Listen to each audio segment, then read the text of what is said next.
Luyo sa daghang pagsulay nga naagian, padayon ang tinguha sa Eden Nature Park and Resort sa Barangay Eden, Turil District, Davao City nga mas mapalambo pa ang tourist attractions ug madalit ang tiunay nga serbisyo ngadto sa mga turista. Niadtong Sabado, Oktubre 22, gisaulog sa Eden Nature Park and Resort ang ika-25 nga anibersaryo. Sumala ni Celia Suton, ang Resort Operations Manager, dakwang ilang pagpasalamat sa publiko sa padayong pagpakita og suporta, pagmahal sa Eden Nature Park and Resort sukad pa kaniadto. We opened Eden late of 1997, and today we are giving thanks to our patrons who have been with us over the years. This is more or less like a pasasalamat for, of course, our patrons and our workers who have been with us over the years, especially during the pandemic that all the establishments in the hospitality industry, the tourism industry has largely been affected, but still, nandyan sila. And when we open back, our patrons, nandyan pa rin sila, appreciating the beauty of nature and appreciating Eden Nature Park.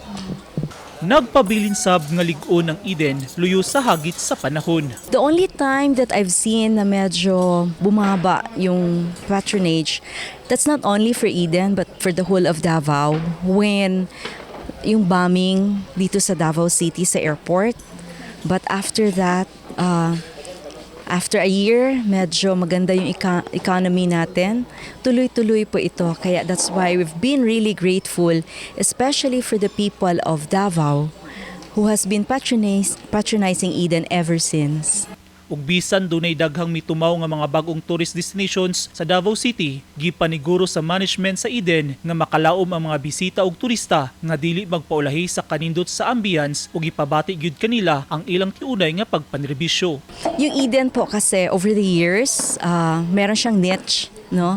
And the Davao community, the locals especially, are our patrons. And over the years, we've really been grateful sa kanila. Even if merong mga bagong establishments that have sprout out, pero babalik pa rin sila. They feel that Eden is the original. And the rest are just benchmarking. Hindi naman sa pag-aangat ng aming but they said that, parang kagaya sa Eden. So, bumabalik pa rin po sila sa amin. And Eden has really been welcoming them, no? So, as kagaya nung sa mga favorites nila, we still offer the same yung food na like aming veggies, no? Yung aming salad that they have been patronizing it and they've been enjoying it. Oo. So, and the herbs. So, yun po siguro ang binabalik-balikan nila sa amin. Gawa sa gipahigayong programa, duna say photo exhibit nga pwedeng matanaw sa mga bisita ug turista isip paghandom sa pagkahimugso sa Eden Nature Park and Resort niadtong tuig 1997. Sumala ni Suton nga dako na gyud ang nahimong kabaguhan sa Eden sukad na mugna kini. Makita ug mabati na karon sa tanan ang gipaningkamutan sa tag-iya sa propiedad aron mapanindot ug mapalambo ang lugar. This is looking back on how Eden started. So, like what we have said, no, this is a silver journey. It's our 25-year celebration. So this picture shows the transformation of Eden, how we started.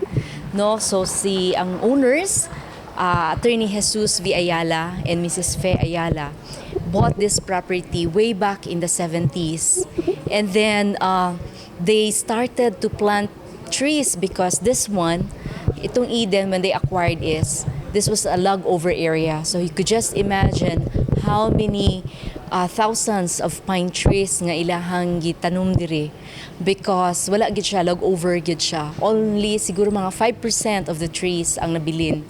And right now, we are experiencing kung unsa tong ilahang labor before in transforming this into a forest area. Oo.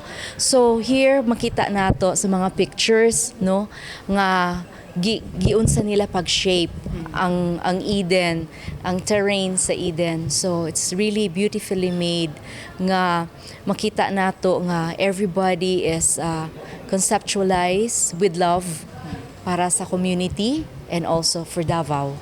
Gipasalig sa management nga ilang gipaningkamutan nga magdugang og tourist attractions gawa sa Flower Garden, Tinubdan Cultural Village, Lolas Garden ug mga sky adventure rides. Busa gyawhag ni Suto ng publiko nga bisitahon ang Eden Nature Park and Resort sanglit duna sila gitanyag nga mga promotional discounts subay sa ilang silver anniversary.